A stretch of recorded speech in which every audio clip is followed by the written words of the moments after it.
Good morning, Marina Visit here. This is Nasim Khan from the project group LiDAR Signal Simulation. So today I'm basically going to present a simulation which is a part of our project, which is named Track Level Fusion of LiDAR and LiDAR Data. This simulation shows that how we generate an object level track list from the measurements of both a LiDAR and a LiDAR sensor and further fuse them using a track level scheme.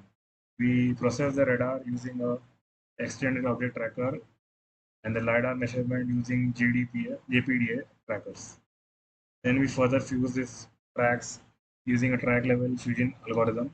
This is the schematic of the workflow, which is shown below. So the radar data is transferred to an object tracker known as GMPHD.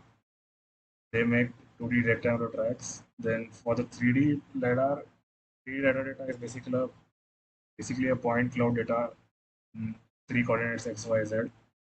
Then a bounding box is made around that object and then passed to a conventional JPDA tracker. Then 3D keyword tracks are made. Then both of the data are fused together using fusing algorithms. So this shows the setup for the simulation which will be done in MATLAB. You can see here. This is basically the screenshot of the simulation. So basically, a simulation has a car which has like both radar and LiDAR sensors equipped on them. You can see here the radar sensor have a field of 45-degree view, and each radar has a resolution of 6 degrees in azimuth and 2.5 in range. The car is also mounted with a 3D LiDAR sensor with a field of view of 360 degrees in azimuth and 40 degrees in elevation. This has a resolution of 0.2 degrees, and you can see the figure here.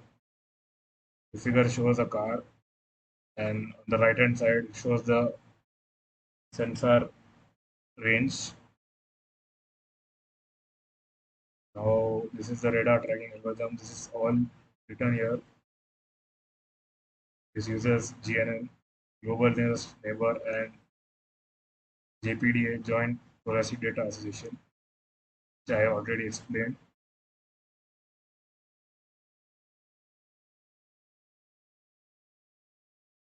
We have a LiDAR tracking algorithm here. After getting both the data of the radar and LiDAR, we use a fuser to fuse the data. This is the mathematical formula for the fusion of data. You can see here XF and PF are the fuse state, and W1 and W2 are the mixing coefficients from each estimate. You can see here this is a matrix form of the equation. Then we use some metrics to represent the data and see the accuracy obtained. We use the GOSPA metric, which is a general optimized subpattern assignment metric. We use this metric to visualize the data. So here you can see this is the graph we have plot. It shows how accurate is our tracking algorithm, and which target it has missed and guessed properly. These are the two graphs. This is the accuracy graph. You can see the fused data has the highest accuracy with the lowest metric value. You can see here, the yellow line. The radar one has the least accuracy with the highest metric. Now let's move on to the simulation part. So the simulation part, we are using the MATLAB toolbox. You can see here. Now for the simulation, move on to the MATLAB environment. Now I will enter the command.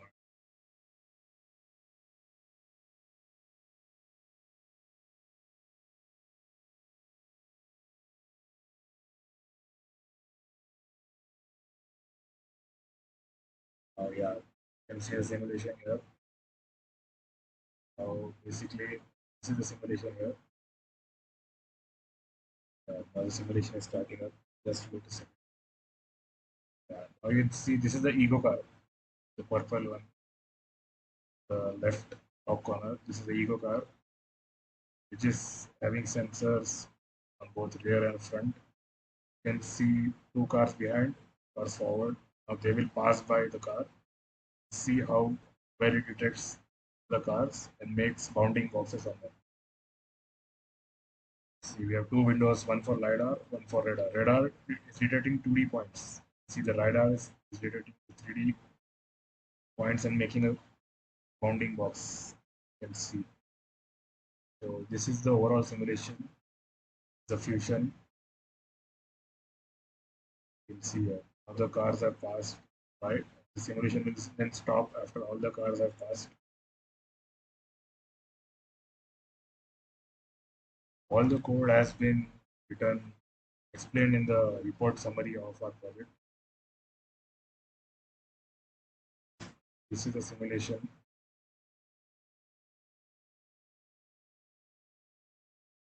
and that's all about the simulation and of our project. Thank you.